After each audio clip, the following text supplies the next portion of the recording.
All right, so over the weekend, an old friend of mine and I got in a bit of a Facebook debate about whether or not GMO products are safe to eat, genetically modified foods. It's something that's been in the news recently. It's a kind of a big controversy. So the debate got pretty heated. There were really strong opinions on both sides, but I kind of felt like the people on the other side of the debate, including my friend, were not really kind of understanding the position that I was coming from. So I wanted to kind of discuss that and throw it out there to see if anyone agrees with me, to see what kind of discussion it might start. So here we go. I'd like to start by pointing out that, number one, I'm not interested in defending Monsanto at all as a company. They have some really shady and nefarious business practices, and that's not something that I'm interested in defending at all. It seems to me a shame that sometimes Monsanto gets conflated with genetic engineering, because it's true that they do that. It's not the only thing that they do, but they do genetic engineering. But whether or not Monsanto is a good or evil company doesn't have any bearing logically on whether or not the science of genetic engineering and genetically modified food is good or bad. They're conflated often, and I think that's unfortunate. Secondly, I'd like to point out that I am in no way paid off or sponsored by big agriculture or big corn or big GMOs or big food or big pharma or Monsanto or anything like that. If I was paid off by any of those guys, I'd be in a much better apartment than I am right now. So that's definitely not the case. I don't have a dog in the race, so to speak. Other than I like to study the science of this. I like to see what the facts are kind of behind the controversy. So I don't really have any agenda other than I like to find out the truth. First of all, I love organic food. I think organics are awesome. I think fresh food is awesome. I think healthy, natural food is awesome. I think eating raw food is great. I think eating lean meats is great. I think saturated, processed, hydrogenated food is crap. All of those things I would completely agree with my friend on. I would completely agree with most health nuts on. I got no problem with that. I think that's awesome. I love to eat healthy. I grew up that way. Just because I don't necessarily think that GMO products are evil or unhealthy, it does not mean that I don't think that organic, healthy, awesome, natural food is great. But here's what it boils down to. I have not yet, in the study that I've done, I have not yet found any conclusive studies, technical papers, evidence, research that would indicate that by themselves, GMO products or foods are unhealthy or harm you in any way. Perhaps some study will show a link, in which case whatever product that they're discussing should probably be definitely pulled from the market. But as of yet, there's been 20 or 30 years worth of research done, pretty skeptical research done on genetically engineered food, and we haven't seen anything yet. The thing that I keep coming back to is, if these kind of health blogs are to be believed, that eating this causes massive infertility and cancer and ADD and all the diabetes, all these horrible things. If that was true, wouldn't we see it in a study like right away? If it was that strong, if one cupful of GMO corn is like your toast, you should be able to see that pretty quick in a study. And it's below the level of detection. In other words, it's you can't tell it apart from the placebo in all of these studies that are done. Now, a lot of people say, whoa, hang on. You have to look at these studies. Who's funding the studies? Are they really independent? They're probably bought off by Monsanto or the government or the companies that are manufacturing these products or whatever. And that very well may be true in some cases. But if you look into how many research studies have been done, including ones that are done by completely independent researchers that are not affiliated with a government and not affiliated with a corporation, independent research, still we can't find a link. So to me, that's pretty good evidence to say, like, hey, this probably is not anywhere near as harmful as at least some of the more breathless blogs would have you believe.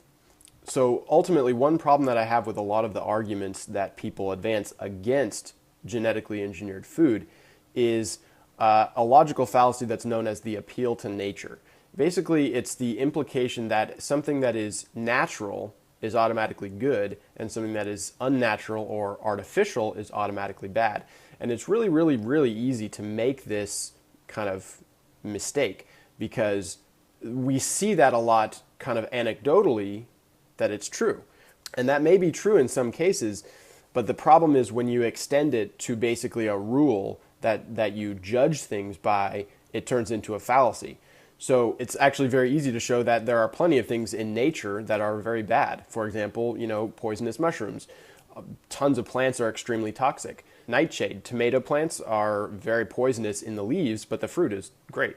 So this appeal to nature is a common fallacy that these people who are arguing against genetic engineering are making. Taking that appeal to nature kind of one step further, what a lot of people kind of gravitate towards, and I saw this in the debate that I was having with my friend, was kind of this idea that if you eat right, or even more generally, if you live right, you won't get sick.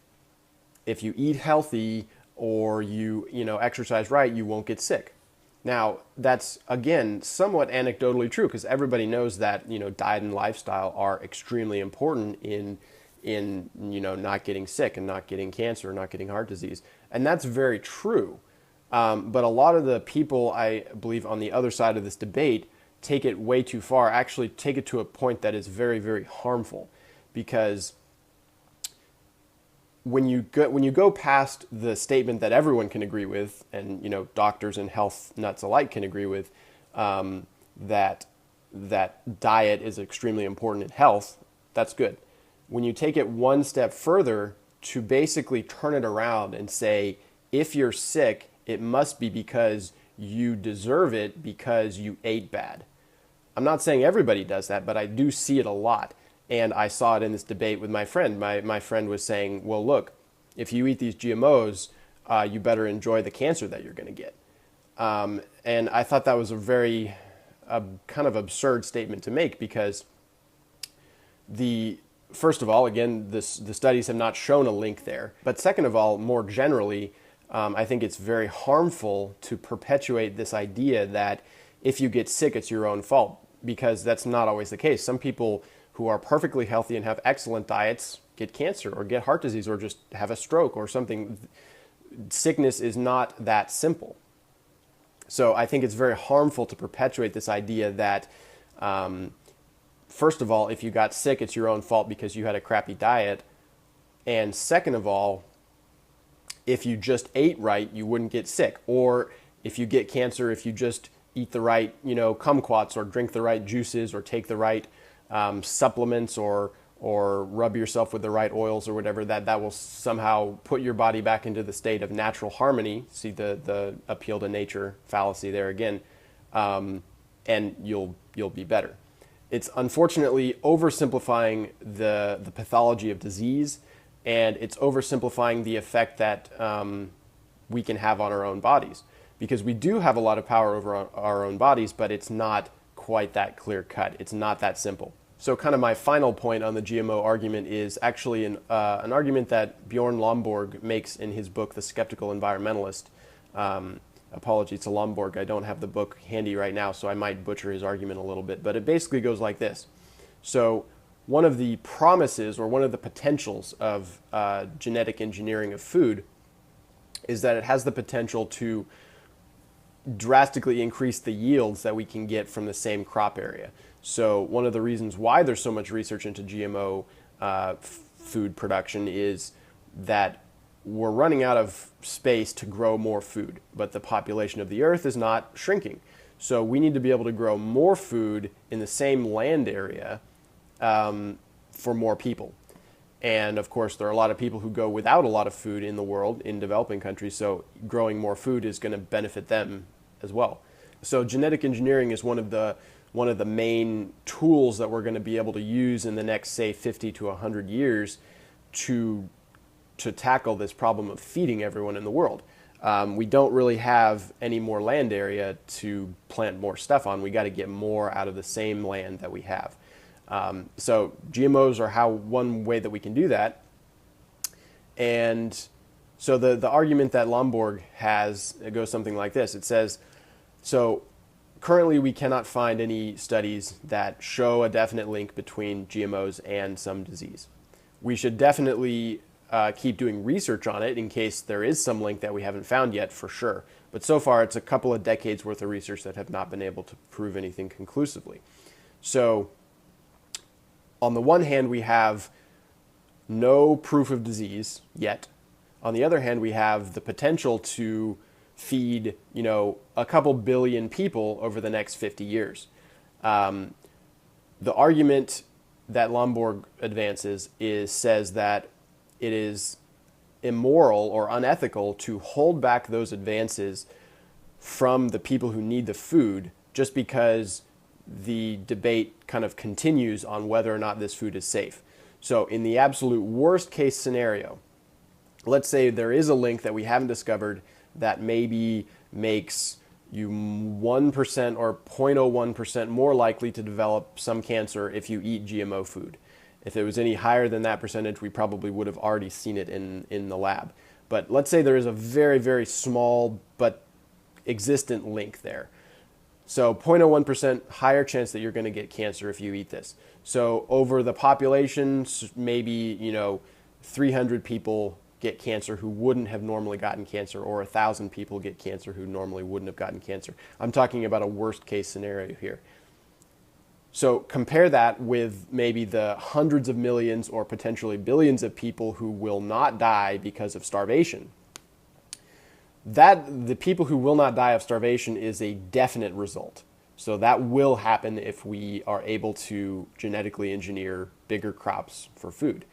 Those people will definitely not die. We don't know if the people who could maybe get cancer will. On the surface, it kind of sounds like a cold-hearted argument a little bit because it's arguing purely from a statistical point of view. More lives can be saved with using GMOs than could be lost by using GMOs. But I think that the argument has merit because of the fact that the science is still unable to find this link. So we have, on the one hand, a link that we're not even sure exists, and so far the lab would say, no, it does not exist. And on the other hand, we have hundreds of millions of people who do not have access to enough food right now, who may be able to get enough access to food in the future because of this technology. To me, that is a pretty good argument for continuing research and definitely continuing the safety studies and trying to find if there is any problem with this, but going forward with growing food using genetic engineering because it can feed more people. So that's kind of my pitch. That's my side of the argument, I guess.